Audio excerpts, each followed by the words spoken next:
नमस्कार, मैं डॉक्टर प्रशांत कुमार। आज हम प्रोस्टेट कैंसर के बारे में बात करेंगे।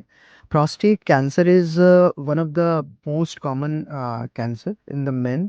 नॉर्मली ये हम 50 से 60 साल से ऊपर पुरुषों में देखते हैं। प्रोस्टेट कैंसर की अगर बात करें, तो जो लैंसेट प्रोजेक्शन हुई थी उसमें ये था कि the current rates of prostate cancer is 1.4 million, मतलब 14 लाख प्रोस्टेट कैंसर 2020 में मतलब वर्ल्ड ओवर देखा गया था। This is expected to grow to 29 lakhs. So the prostate cancer is going to double in another 20 years. And prostate cancer is one of the issue which all the men have they worry about after they go into their 50s or 60s। देखते हैं 50 के बाद, तब अगर परिवार में किसी को जैसे ब्रदर या फादर वगैरह को प्रोस्टेट कैंसर हुआ है, तो अगर हम प्रोस्टेट कैंसर की बात करें, तो लक्षणों की बात करें कि प्रोस्टेट कैंसर के लक्षण क्या होते हैं, तो इनमें मेनली ये जो सिम्टम्स होते हैं वो सेम होते हैं जैसे बिनाइन प्रोस्टेट, मतलब जो नॉर्मल प्रोस्टेट इनलार्जमेंट के कारण होते हैं।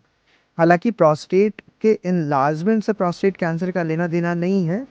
छोटे प्रोस्टेट में प्रोस्टेट कैंसर ज़्यादा भी देखा गया है as compare to the big size prostate.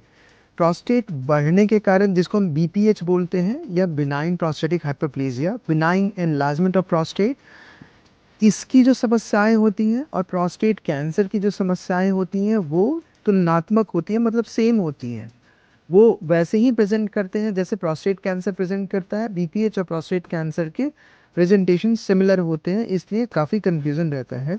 अगर हम इनके सिम करें तो पेशाब बहुत धीमे होना, पेशाब के लिए बार बार जाना, रात में उठने की ज़रूरत पड़ना, अर्जेंसी बहुत तेज़ पेशाब लगना, ये भी इसके होते हैं। या फिर जाने के बाद थोड़ी देर तक हेजिटेंसी, मतलब थोड़ा वेट करना, फिर पेशाब आना, या बार बार पेशाब का ऐसा फील होना कि पेशाब रुक गया है, पूरी तरह से पेशाब ब्लैडर खाली नहीं हुआ है। तो ये सारे के सारे लक्षण बराबरी दोनों चीज़ों में देखे जाते हैं।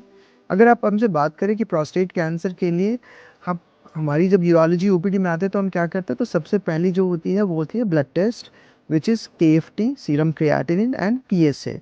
पीएसए होता है प्रोस्टेट स्पेसिफिक एंटीजन। ये एक ब्लड टेस्ट है जो ईजिली हमारी कंट्री में, इंडिया में आज की डेट में हो जाता है। रिपोर्ट्स भी आपको 3 से 4 घंटे में मिल जाएगी। तो पीएसए की रिपोर्ट अगर 4 से कम है तो प्रोस्टेट कैंसर के चांसेस बहुत ही मिनिमम होते हैं, और हम वहाँ पर ज़्यादा कुछ नहीं करते हैं। It should be below 4। हालांकि यूएस में यही चीज़ जो रेंज लिया गया है वो 3 लिया गया है।